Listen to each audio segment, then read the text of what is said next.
If you own a pressure washing company and you want to start showing up on Google when homeowners search pressure washing company near me, I'm going to tell you in this video the exact SEO strategy that we employ with our clients to get results, and I'm going to tell you exactly some things that you can do to your website to start increasing your rank so that homeowners can start finding you on Google. Ranking number one for pressure washing related keywords in Google is probably, and I'm going to be biased in saying this, one of the best marketing strategies that you can employ.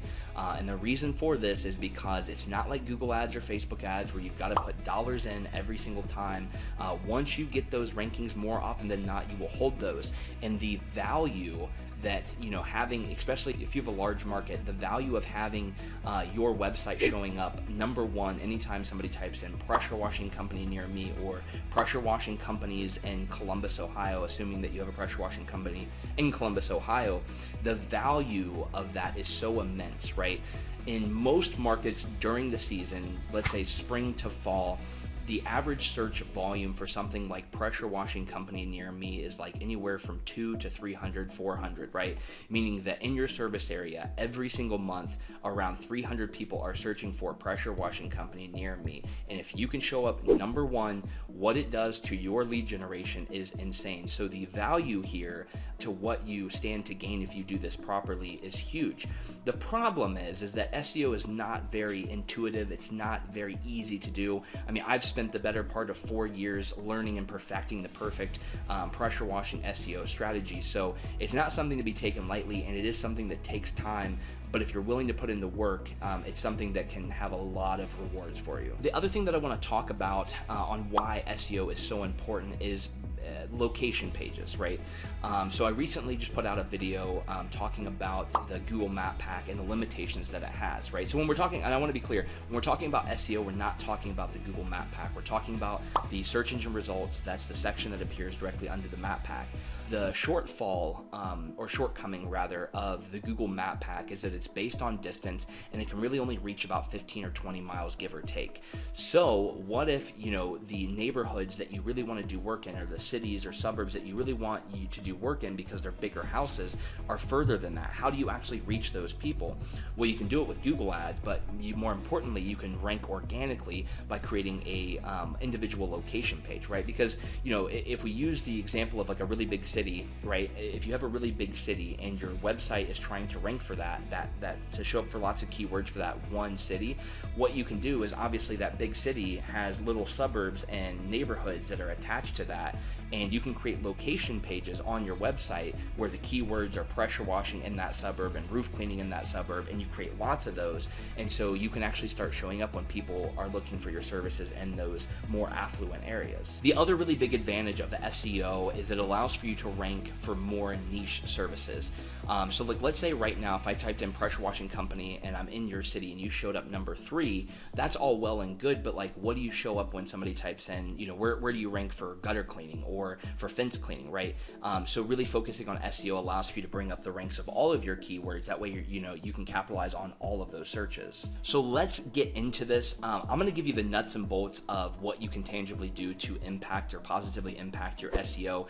SEO, like I briefly explained, it's a very long and complex topic, so it was kind of hard for me to structure this video, but I'm going to give you guys some tangible things that if you execute on them, it will improve your rankings. Now, something that's very important is you need to understand where you actually currently rank, right? So let's assume you already rank for, roof cleaning company in Cleveland, Ohio, and you show up number 1 for that. You need to know what you're already ranking for so that you're not, going after keywords that you already have high rankings for. My suggestion is they either have a free version, I'm not 100% sure, but SEMrush is the tool that we use. It's not free for us because we have all of the features. I'm going to put a link to that tool down in the description. I would highly suggest checking out a YouTube video on this software, signing up for it, trying to figure it out. But in a nutshell, what it does is it allows for you to put your domain into the tool along with a bunch of keywords, and then it will tell you what your rank is in that city for all of these keywords, as well as which page on your website ranks for those keywords.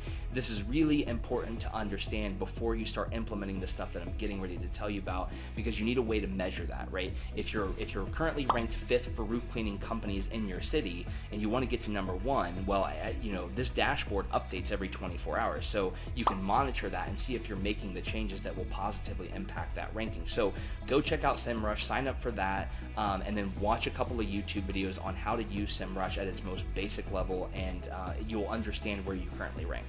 But let's assume that you've already learned SEMrush, you have your website in there, or some other tool. Ahrefs is another one, Moz is another tool. There's lots of SEO tools out there, but let's just assume that you already know where you stand and you have the rankings of all the keywords you want to go after. Let's get into the things you can do right now to positively impact that rank. One of the first things that you're going to want to fix on your website or see on your website is your website speed.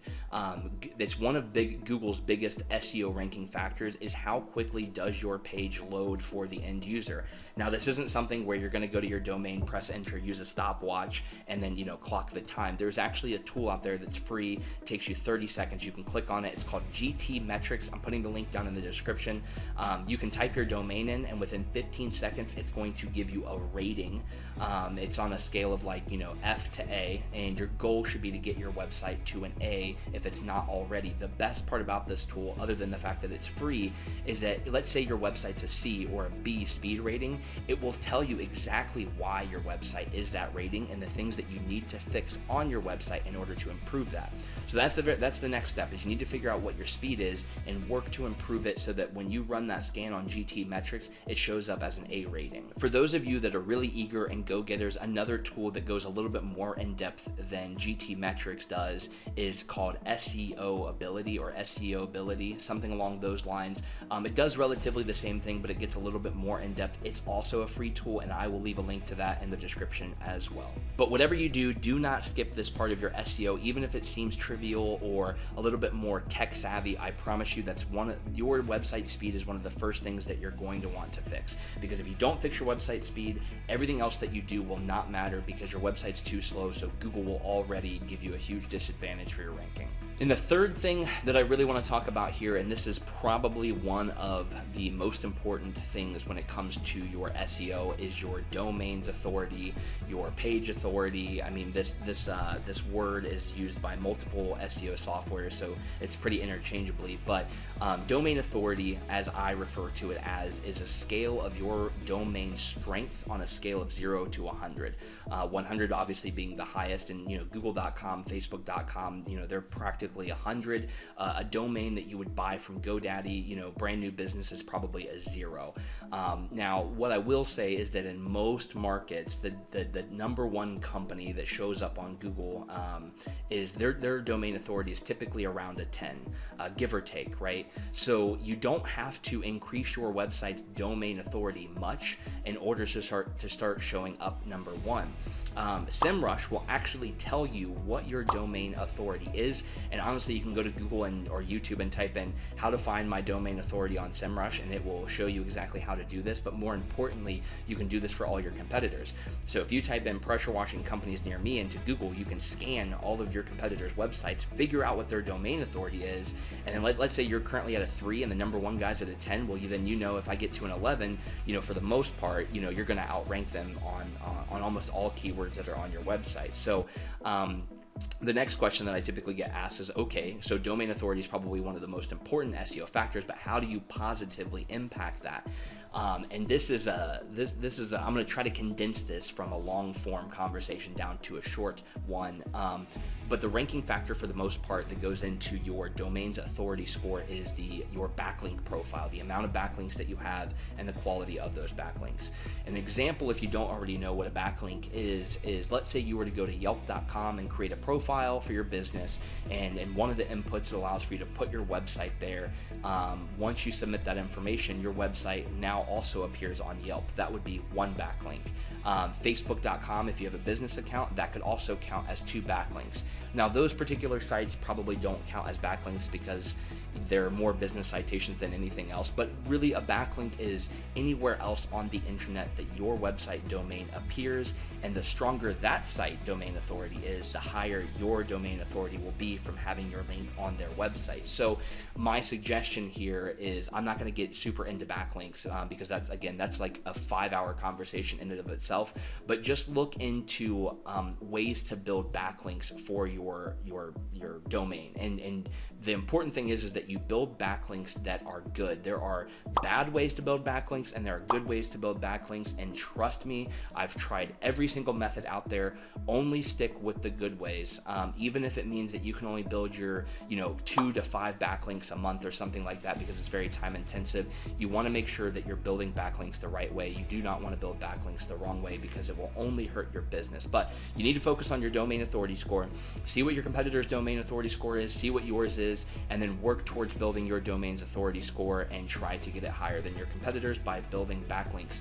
I know this was kind of complex, this specific topic, so if you guys have questions about it, drop a comment below and I will try to elaborate on any questions that you guys have. But for the most part, guys, that's really it. Focus on your website speed first and foremost.